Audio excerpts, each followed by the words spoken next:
Bien, vamos a comenzar con lo que vendría a ser la clase número 6 de propiedades físicas del taller de química orgánica, ¿sí? Bien, como conceptos previos vamos a tener lo que es la polaridad de enlaces y moléculas. Vamos a hablar así muy brevemente de qué era una molécula polar y qué era una molécula polar con sus definiciones, ¿no? Una molécula polar es aquella que genera una distribución asimétrica en las cargas de la molécula, mientras que una molécula de tipo apolar es aquella que no genera esta, en este caso, asimetría de distribución de cargas, ¿no? Dentro de las moléculas polares tenemos también, en este caso, a la molécula de agua, la molécula de amoníaco, la molécula de éteres, ¿no? Como podemos ver, perdón, hay en este caso cetonas que tenemos por acá, o nitrilos, que tienen un valor de momento dipolar, que es ese valor que estamos viendo ahí de mu, ¿no? Mu es esa letrita que está ahí, que indica un valor de eso. Ahora, ¿por qué nos importa estudiar la polaridad? Porque a partir de esa polaridad podemos explicar las fuerzas intermoleculares de los enlaces. Por ejemplo, sabemos que hay un total de tres fuerzas intermoleculares que se explican normalmente, que son las fuerzas London, en este caso las fuerzas dipolo-dipolo, que juntas forman las fuerzas Van der Waals, y los puentes de hidrógeno, ¿no? Dentro de lo que es la fuerza London, lo que sustenta la fuerza London vendrían a ser dos dipolos diferentes, que vendrían a ser el dipolo inducido y el dipolo instantáneo. Esto se genera cuando una molécula de tipo apolar, que no tiene carga, genera una carga de manera parcial en su distribución de electrones. Esto generando por un breve instante de tiempo lo que es un dipolo instantáneo, justamente. Ahora, ese dipolo instantáneo, al estar cerca a otra molécula apolar, va a generar que esta otra molécula se polarice, generando un dipolo inducido. Y esta distribución asimétrica temporal de cargas genera, por ejemplo, que en un lado haya una carga positiva y en el otro que haya una carga negativa, lo que genera evidentemente una atracción, lo que permite justamente que estas moléculas se mantengan unidas entre sí por una interacción intermolecular de tipo, en este caso, perdón, London, ¿no? Sería London. Sí, como te digo, en este caso la fuerza London se sustenta en el hecho de que las estructuras, perdón, las moléculas como tal se atraen por el hecho de que se pueden polarizar de manera parcial. ¿Sí? Ahora, como tal, una molécula que es polar, como polar que tiene una distribución asimétrica de cargas, tiene también una interacción de tipo intermolecular que es el dipolo-dipolo. Y este dipolo-dipolo, bueno, va a permitirnos explicar justamente cómo es que a mayor polaridad de la molécula, también mayor van a ser algunas de sus propiedades físicas, como son el punto de fusión, el punto de ebullición, la densidad o la solubilidad en algún tipo de solvente, por ejemplo. Y como última propiedad, o perdón, última, en este caso, fuerza intermolecular, vamos a tener al puente de hidrógeno. El puente de hidrógeno se da cuando tenemos, en este caso, átomos de hidrógeno atraídos por algún átomo de oxígeno, nitrógeno, flúor, ¿no? Esto se da normalmente cuando tenemos en nuestra molécula justamente a este átomo de hidrógeno unido al oxígeno, al flúor o al nitrógeno, como tenemos en el caso de la molécula de agua, ¿no? Ahora, dentro de lo que es la interacción de tipo puente de hidrógeno, hay dos tipos de interacciones que pueden haber.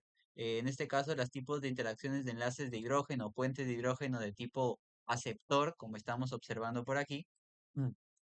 que es en el caso del grupo carbonilo, ¿no? Que solamente puede aceptar lo que vendría a ser los hidrógenos de una molécula, por ejemplo, de alcohol, y lo que vendría a ser también el dador, que es la molécula, en este caso, de alcohol como tal, ¿no? Tiene la capacidad de dar lo que vendría a ser hidrógeno y tiene la capacidad de aceptar en lo que vendría a ser su oxígeno, ¿no? Estos pares de electrones que estás viendo del oxígeno permiten la atracción de otro átomo de hidrógeno de otra molécula hacia aquí, generando justamente los puentes de hidrógeno. Esto nos va a ayudar al momento de nosotros analizar, por ejemplo, qué molécula puede ser soluble en agua, ¿no? Por ejemplo, nosotros podríamos creer que esta cetona que está aquí, solamente por el hecho de no presentar un enlace entre el oxígeno y el hidrógeno, perdón, no sería una molécula en este caso, de una naturaleza soluble en el agua, ¿no? Porque no generaría puentes de hidrógeno, pero no es así porque en este caso la molécula de agua sí se vería atraída por una fuerza intermolecular a esta molécula de acá, solamente que de manera solamente aceptora para el grupo carbonilo que tenemos aquí. Eso nos va a ayudar a nosotros a explicar, por ejemplo, las propiedades físicas de tipo solubilidad que pueden tener este tipo de compuestos. Ahora, dentro de las propiedades físicas que vamos a tratar está el punto de ebullición, que como una definición formal, por así decirlo, es la temperatura a la cual la presión de vapor de un líquido es igual a la presión externa. Pero en este caso, para el objetivo de la sesión y del video, va a ser en este caso una temperatura de cambio de estado de líquido a gas, ¿no? La definición formal no es esa, pero nosotros vamos a tener en cuenta que para que este punto de ebullición ocurra, ¿no? Para que se llegue a este punto de ebullición, hay un cambio, ¿no? Un cambio de estado de agregación del líquido a gaseoso. Bien, ahora, nosotros vamos a tener una lista de compuestos, en este caso orgánicos, como son los alcanos, las amidas, los alcoholes, los ácidos carboxílicos, etcétera. Y dentro de ellos vamos a tener en este caso una jerarquía que es la que puedes observar en la parte de superior. No decimos que los alcanos son inferiores a los éteres en punto de ebullición, los éteres son inferiores a los aldehídos y cetonas, los aldehídos y cetonas son inferiores a los haluro de alquilo, y así, ¿no? Conforme siendo el grupo amida el grupo que tiene mayor punto de ebullición. Vamos a mencionar brevemente cada grupo o los grupos más representativos conforme vamos avanzando en la grabación del video. Pero lo que nos va a interesar en caso de los alcanos es el grado de ramificación que tiene esta estructura. Nosotros decimos que este alcano, en este caso, es una estructura de tipo apolar. Creo que en eso estamos de acuerdo todos, dado que es una estructura hidrocarbonada que no va a ser soluble en agua, ¿no?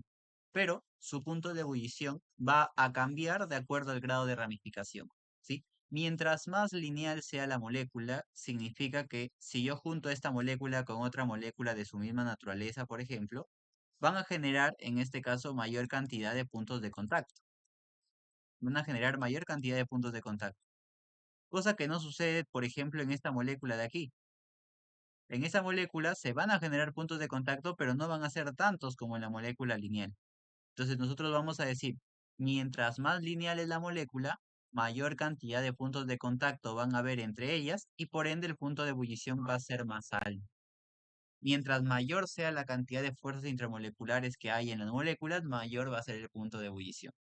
Entonces nosotros decimos, mientras más ramificada es la estructura, menor va a ser el punto de ebullición. Mientras más lineal sea la estructura, mayor va a ser el punto de ebullición. Vuelvo a repetir, ¿por qué sucede eso? Por la cantidad de interacciones de tipo, en este caso London, para lo que vendría a ser esta molécula polar de, en este caso, pentano, ¿no? Ahora, si nosotros continuamos y vamos con los alquenos son característicos por su presencia de ese enlace doble que tiene. Ahora, ese enlace doble que tiene el alqueno, básicamente va a generar dos tipos de isomería que ya habíamos tratado, ¿no? Los cis y los trans y los CO-Z en el otro tipo de sistema que también habíamos visto en la clase anterior. Ahora, aquí cómo se va a ver influido lo que es el punto de ebullición. Bueno, la isomería cis, cuando tenga los dos grupos del mismo lado, estos dos grupos de un mismo lado van a generar hasta cierto punto una polaridad muy ligera en la molécula cis que no se genera, por ejemplo, en la molécula trans. En la molécula trans, al ir en sentidos opuestos, se neutralizan los momentos dipolares, siendo una molécula, en este caso, con un menor punto de ebullición a comparación de esta molécula que hasta cierto punto tiene cierto grado de polaridad que genera que su, en este caso, punto de ebullición aumente, ¿sí? Por eso decíamos, ¿no? Es importante la polaridad en las moléculas porque si una molécula es polar, o en este caso presenta una naturaleza ligeramente polar, ¿qué quiere decir eso? Que sus fuerzas intermoleculares van a empezar a aumentar. En este caso, ya no va a tener únicamente fuerza London, sino también va a tener, por ejemplo, fuerza dipolo-dipolo de manera muy ligera, porque estas moléculas, recordemos, en este caso, todavía no podemos decir que es una molécula polar al 100%, pero tiene un grado de polaridad que genera que su punto de ebullición aumente a comparación de su isómero trans. Ahora, para hablar del otro punto que vamos a tocar, es el punto de fusión, es básicamente la temperatura a la cual una sustancia en estado sólido va a pasar al estado líquido, ¿no? En el punto de ebullición era que pasábamos del estado líquido al estado gaseoso y aquí pasamos del estado sólido al estado líquido. Ahora, ¿cuál es la diferencia con respecto a los alcanos y a los alquenos en puntos de fusión? Bueno, si para alcanos decíamos, mientras más lineal la molécula, mayor va a ser el punto de ebullición, ahora nosotros vamos a decir lo contrario. Mientras más lineal la molécula, menor va a ser el punto de fusión, ¿sí? Y mientras más ramificada sea la molécula, ¿cómo va a ser el punto de fusión? El punto de fusión va a ser mayor. Y esto, sí, esto se debe a una propiedad que presentan este tipo de moléculas y es el empaquetamiento que pueden llegar a generar, ¿no? Si yo coloco esta molécula, ¿no? Ramificada va a verse algo tal que así, como si fuese una esfera. Entonces, recordemos que esta temperatura que estamos analizando Es el cambio de estado de lo que es el sólido, ¿no? ¿Dónde está? El sólido a lo que es el líquido. Entonces imaginemos que tenemos un cubo, ¿no? Algo tal que así, y este cubo tiene un montón de esas moléculas ramificadas, que como te he dicho, que se presentan en forma de círculo. ¿Qué quiere decir? Que en el sólido es más conveniente tener una molécula más ramificada porque tiene mayor grado de empaquetamiento. Nosotros decimos que mientras más ramificada sea la molécula, mayor también va a ser el grado de empaquetamiento. ¿Qué quiere decir eso? Que si yo quisiese pasar esta sustancia sólida al siguiente estado, o sea, al estado líquido, y por ende, pues, yo por ende voy a tener que usar mayor temperatura. Por eso es que la temperatura de fusión o el punto de fusión para moléculas ramificadas es mayor que a comparación de una molécula lineal. Esa es la razón.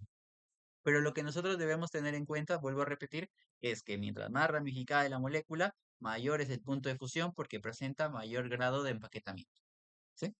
Ahora, cuando hablemos de alquenos, básicamente lo que va a suceder es que lo mismo, solamente, perdón, ¿no? Lo mismo, el isómero trans ahora va a ser el que va a tener mayor grado de empaquetamiento. Y como ahora el isómero trans va a ser el que va a tener mayor grado de empaquetamiento, ahora el isómero trans va a ser el que va a presentar mayores puntos de fusión. ¿Sí?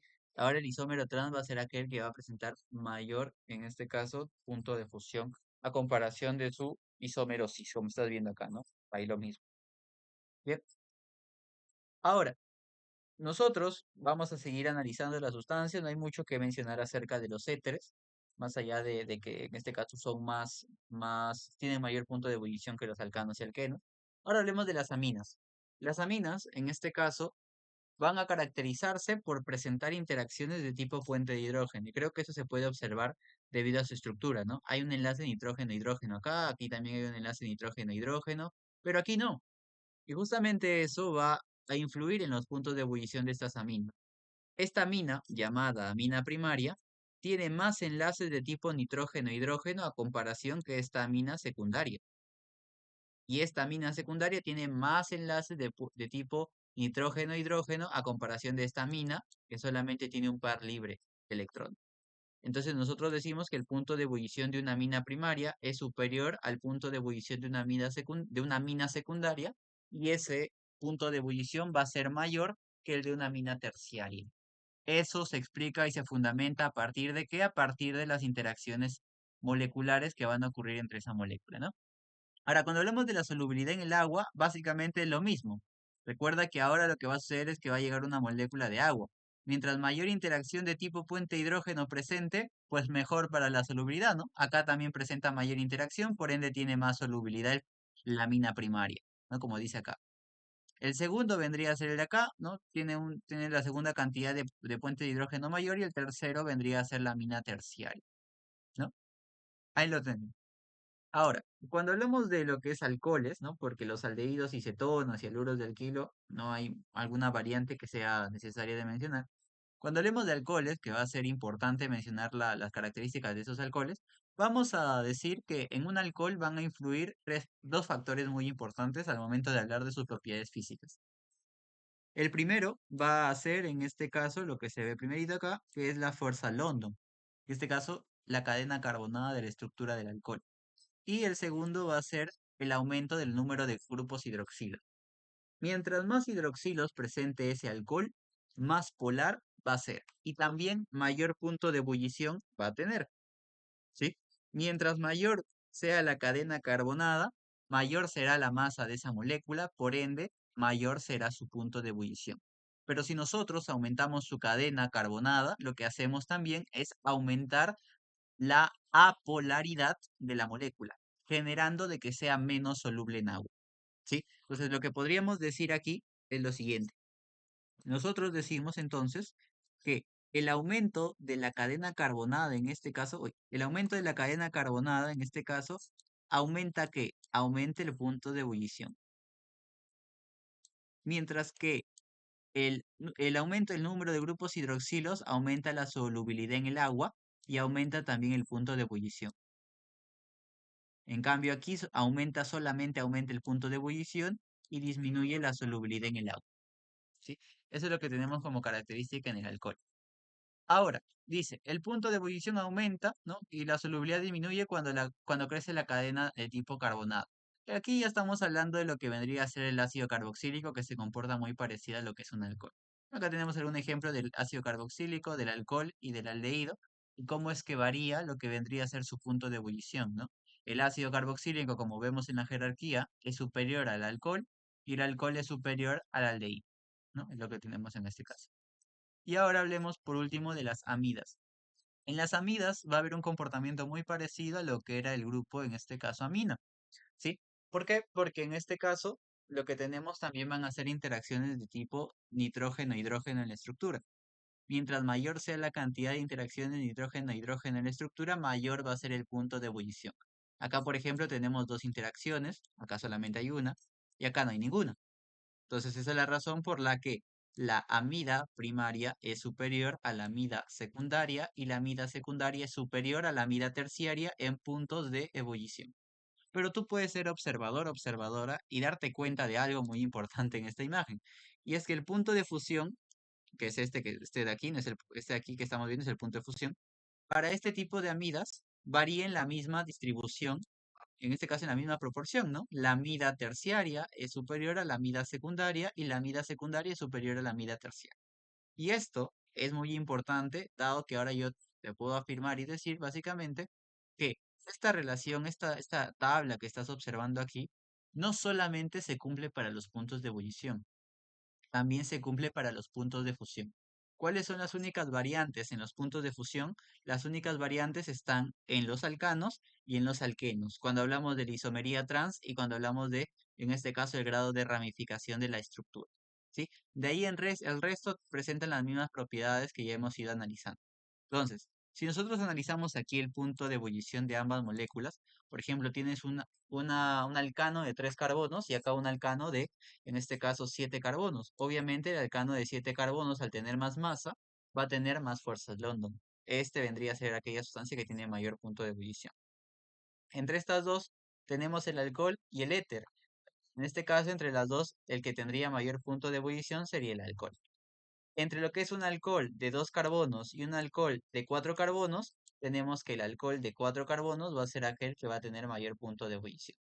Entre un grupo amina primaria y un grupo amina terciaria, que estamos viendo aquí, el grupo amina primaria va a ser el que va a tener mayor punto de ebullición. ¿Por qué? Porque presenta mayor enlace o mayor interacción de tipo puente de hidrógeno. Tercero, acá tú tienes un haluro de alquilo. Este es un haluro de alquilo. Y aquí tienes un ácido carboxílico. Y recordemos, según la tabla de jerarquías, el ácido carboxílico tenía mayor jerarquía que el haluro de alquilo. Aquí tenemos un alcohol y un grupamina.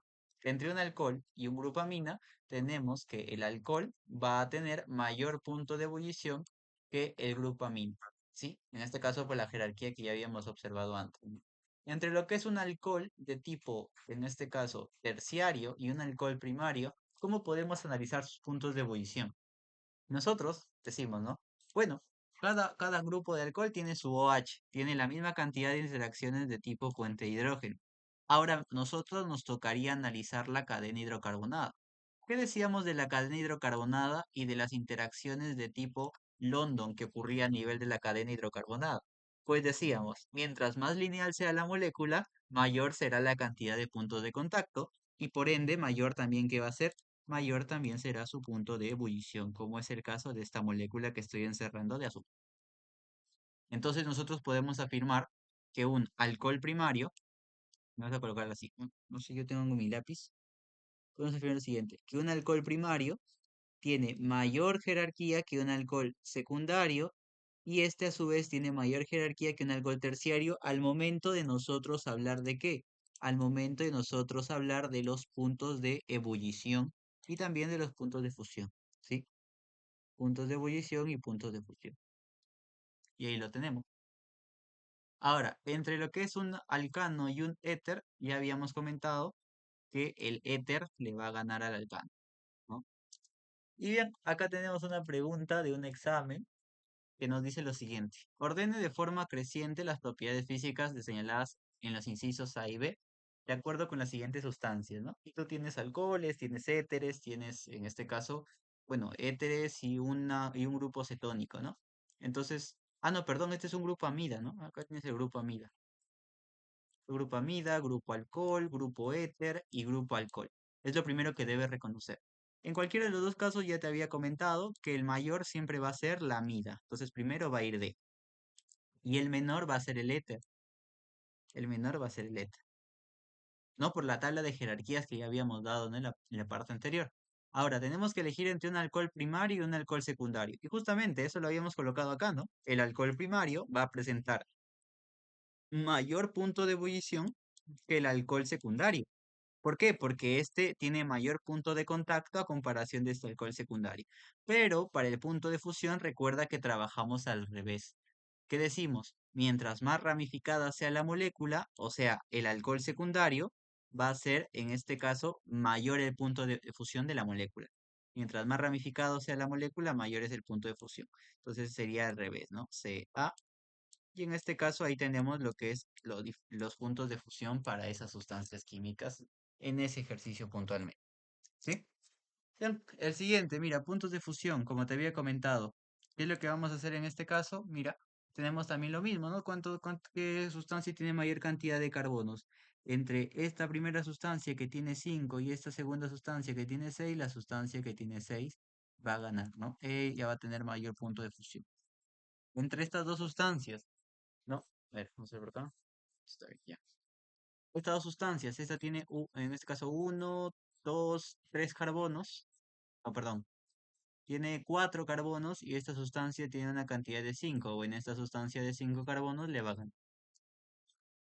Aquí, decíamos, ¿no? Isómeros. Este sería un isómero de qué tipo? Un isómero de tipo cis. Y este sería un isómero de tipo trans, ¿no? Porque tiene en este caso de lados opuestos sus grupos. Ahora, ¿qué es lo que vamos a definir aquí? Bueno, mientras el isómero sea trans, mayor punto de fusión va a tener, ¿no? Porque va a tener mayor grado de empaquetamiento. Entre estas dos moléculas, mira, entre un alcohol y un alcano, bueno, gana evidentemente el alcohol. Entre un alcohol y un ácido carboxílico, gana el ácido carboxílico. Y bueno, ahí ya hemos terminado todo lo que respecta a los puntos de fusión y ebullición en las moléculas. Vamos a tratar ahora lo que es la solubilidad y la volatilidad. Ahora, ¿a qué nos referimos con solubilidad? La solubilidad es la capacidad máxima que tiene una sustancia de disolverse en otra, ¿no? En este caso, para que la solubilidad aumente, en este caso, ambas moléculas deben tener características similares respecto a su polaridad, ¿sí? Cuando nosotros nos hablen de solubilidad, normalmente se van a referir al agua, a menos que nos especifiquen que se refieren a otro compuesto, ¿sí? Cuando nos dicen aumenta su solubilidad, disminuye su solubilidad, nosotros suponemos que se están refiriendo al agua. ¿Por qué suponemos que se están refiriendo al agua? Porque el agua es el disolvente o solvente universal, ¿no? Entonces ahí lo tenemos. Bien, cuando hablamos de volatilidad, hacemos referencia a la tendencia o facilidad de una sustancia sólida o líquida para poder pasar al estado gaseoso, ¿sí? A una temperatura dada. Esta volatilidad básicamente va a referir a menor fuerza intermolecular, mayor será su volatilidad, ¿sí? ¿A qué me refiero con esto? Por ejemplo, nosotros podríamos llegar a tener dos puntos de ebullición. Un punto de ebullición de cuánto, por ejemplo, de 70 grados Celsius. Y otro punto de ebullición por acá, por ejemplo, que tenga un valor de 10 grados Celsius.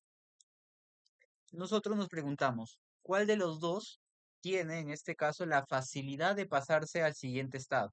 Bueno, el que tenga menor punto de ebullición va a requerir de menos temperatura para pasar al estado gaseoso, ¿no? En este caso, como habíamos dicho, no es un cambio de estado. Va a requerir de menor temperatura, entonces justamente el que tenga menor punto de ebullición va a ser más volátil. ¿Pero qué significa que tenga menor punto de ebullición?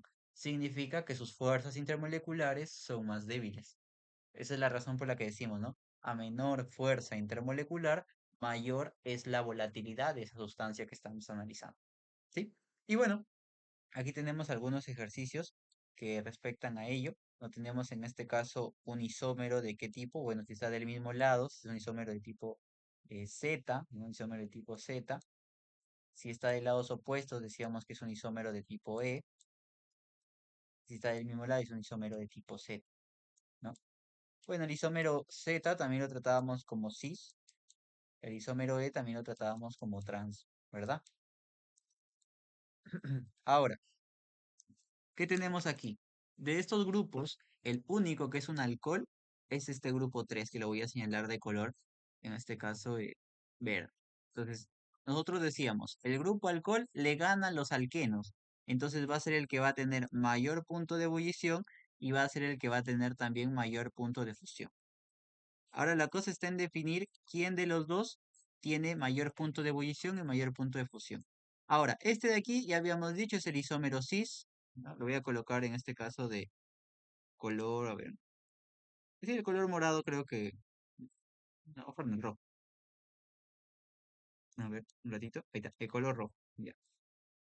Nosotros decíamos que mientras más, en este caso, mientras era el alqueno cis, su punto de ebullición era superior al isómero trans. Entonces, el grupo cis tendría mayor punto de ebullición, pero menor grado de empaquetamiento. Tiene menor grado de empaquetamiento. Entonces, va a tener el menor punto de fusión. Y el isómero trans, por descarte, ¿no? En este caso, ¿qué tendría?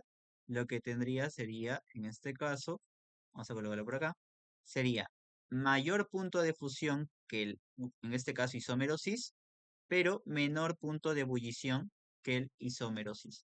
¿Sí? Esa es la, en este caso, característica de ese isómero trans. ¿Por qué tenía mayor punto de fusión que el isómero cis?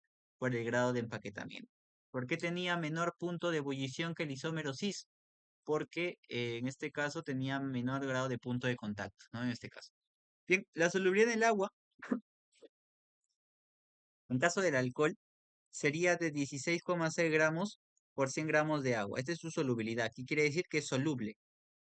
Ahora, lo que es el alqueno, los alquenos, perdón. El alqueno de tipo trans. El tipo trans es directamente insoluble. ¿Por qué es insoluble? Porque habíamos dicho que no tenía ni siquiera cierto grado de polaridad en su estructura.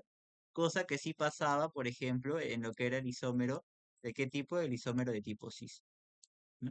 El isómero de tipo cis es poco soluble. Es poco soluble. No insoluble, poco soluble. ¿Sí? Porque sigue siendo un alqueno, pero tiene cierto grado de polaridad. Y esa sería en este caso la manera secuencial de resolver ese ejercicio. Ahora, siguiente ejercicio. Sí, voy a hacerlo así. Voy a quitar esto. ¿Está? Ya, vamos a hacerle esto ahora con este tipo de... Para yo mismo poder hacerle los trazos. Y vamos a colocar aquí. Dice, respecto a los compuestos, marque la alternativa correcta, dice. ¿Qué tienes aquí? Bueno, vamos a colocar sus nombrecitos.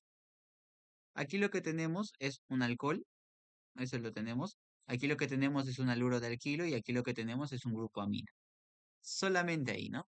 Ahora dice, por el punto de ebullición. Por el punto de ebullición sabíamos ya que el alcohol, ¿no? Que el alcohol le gana, en este caso a quién, le gana, vamos a colocarlo por aquí, le gana al grupo amina. Y el grupo amina le gana al grupo haluro de alquilo. Eso es lo que nosotros teníamos respecto a los puntos de ebullición. ¿Sí? Vamos a colocarlo por aquí. Eso es lo que teníamos respecto a los puntos de ebullición. Ahora, a mí me dice, para el punto de ebullición, 1 es mayor que 2 y 2 es mayor que 3. Bueno, creo que ahí es evidente que este enunciado es falso. El otro enunciado, para el punto de fusión, bueno, para el punto de fusión también se cumple lo mismo. ¿Sí? Se cumple lo mismo.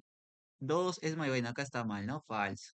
Para la solubilidad en el hexano. El hexano es un disolvente de tipo apolar, ¿sí?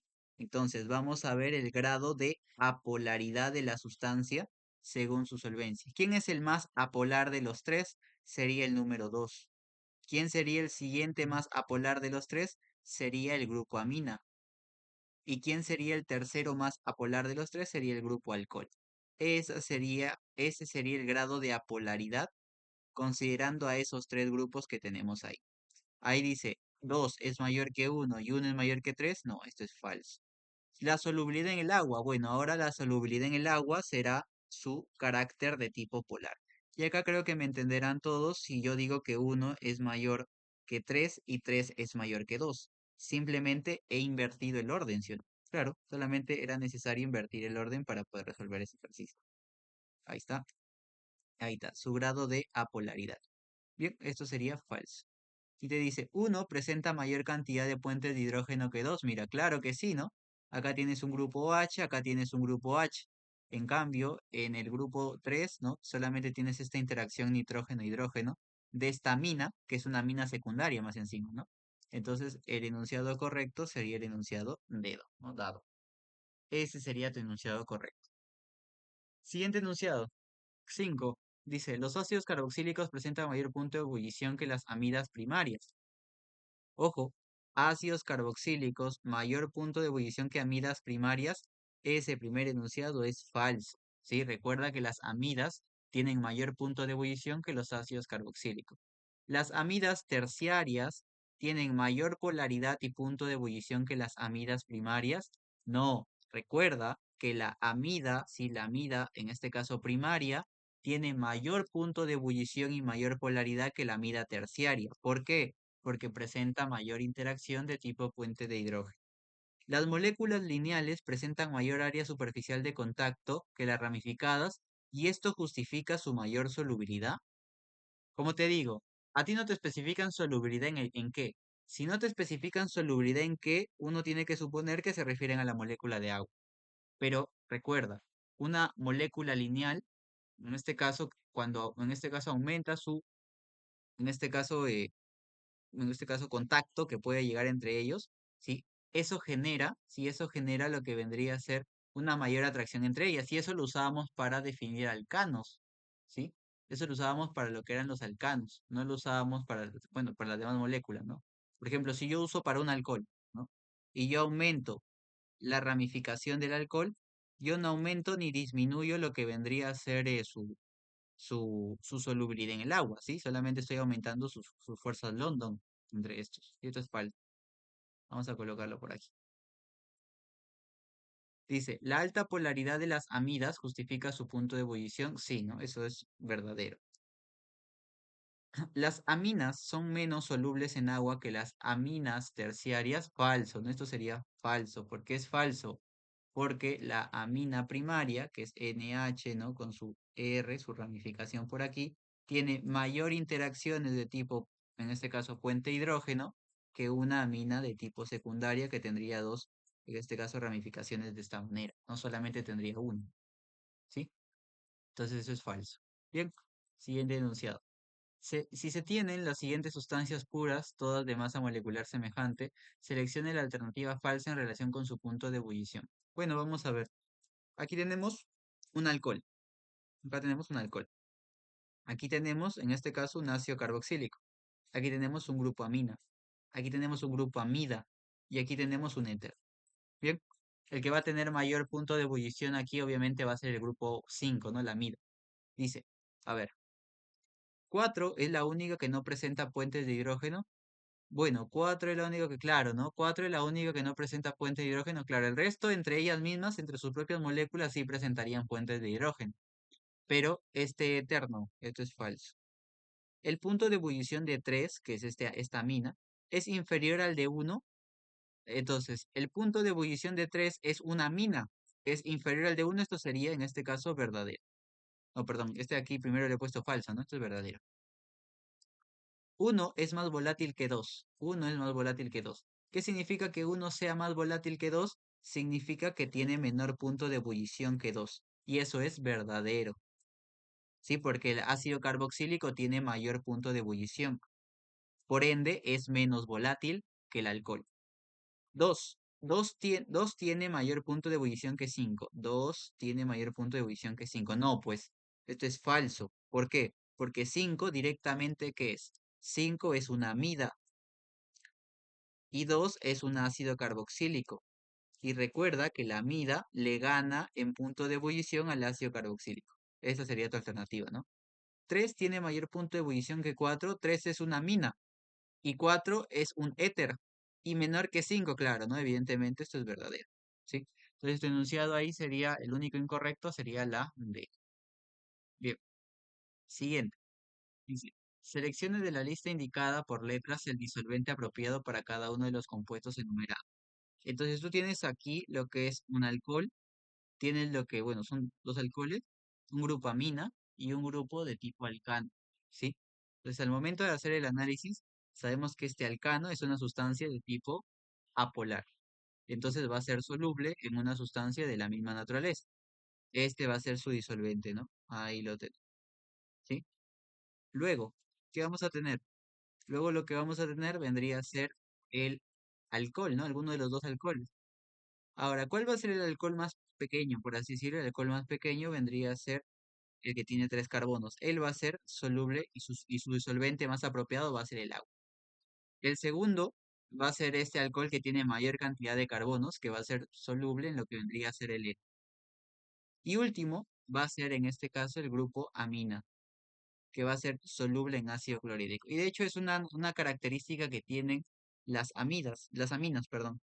Las aminas son solubles en ácidos, ¿sí? Son buenos solventes, son buenos solutos en ácidos. Por ejemplo, el ácido clorhídrico o el ácido bromídrico o el ácido yodhídrico son buenos disolventes para una mina, ¿sí? La mantienen en este caso como una solución. Bien, y último, ¿no? Para el problema anterior, bueno, en este caso no hay, el problema anterior era otro, ¿sí? Dice indicar cuál es la sustancia con mayor y menor solubilidad en agua en cada caso. Bueno, este es el primer caso. Nosotros tenemos en este caso el primero, que es este de acá, ese es un ácido carboxílico, este es el que sería de prioridad uno, el que tiene mayor solubilidad en el agua. El segundo que tiene mayor solubilidad en el agua, ¿quién sería? El alcohol, ¿no? El alcohol. Este sería el segundo que tiene mayor solubilidad en el agua. Y el tercero se lo estarían disputando los aldehídos que tenemos por acá. Ah, no, perdón. No tenemos dos aldehídos, ¿no? Sería en este caso el que está acá a su costado. El que está acá a su costado también es un ácido carboxílico, de hecho, ¿no? Entonces este sería el número 2. Ahí está. Ahora sí, el 3 sería lo que vendría a ser el alcohol. El 4 vendría a ser lo que era el aldehído. El 5 vendría a ser lo que era el éter, ¿no? Y el último, bueno, el sexto vendría a ser el alcano. ¿Sí? Eso por la jerarquía que ya habíamos dado anteriormente, ¿no? Ácido carboxílico le gana ¿a quién? Le gana al alcohol. El alcohol le ganaba en este caso a los aldehídos y cetonas. Y el aldehído le gana al éter y el éter le gana evidentemente al alcano. ¿Sí? De este tema, lo más importante, recalco, ¿qué cosa es? Es justamente la tabla de jerarquías que hemos dado en este caso en la parte teórica por acá. ¿Dónde está? Acá, bueno, en la parte de acá arribita, ¿no? Esta estructura, esto de acá básicamente nos sirve bastante al momento de hallar los puntos de ebullición, puntos de fusión y demás de cada una de las estructuras. Todas estas propiedades físicas que hemos tratado el día de hoy en esta clase, básicamente, eh, perdón, ¿qué estaba hablando? En este caso lo que hemos tratado han sido lo que es las fuerzas intramoleculares y cómo es que influyen en estas propiedades físicas, ¿no? Eso es lo más importante que vamos a tener aquí. Cómo se explican y demás, vuelvo a repetir, todo se sustenta en su polaridad y la polaridad nos fundamenta las fuerzas intramoleculares y las fuerzas intramoleculares nos permiten explicar por qué sucede este tipo de cambios en sus propiedades físicas de las sustancias orgánicas, ¿sí? Y cómo reconocerlo hemos ido aprendiendo en el camino, hemos hecho algunos ejercicios también y eso sería todo, ¿no? Por la grabación del día de hoy, ¿sí? Muchas gracias a todos. Vamos a entonces detener la grabación.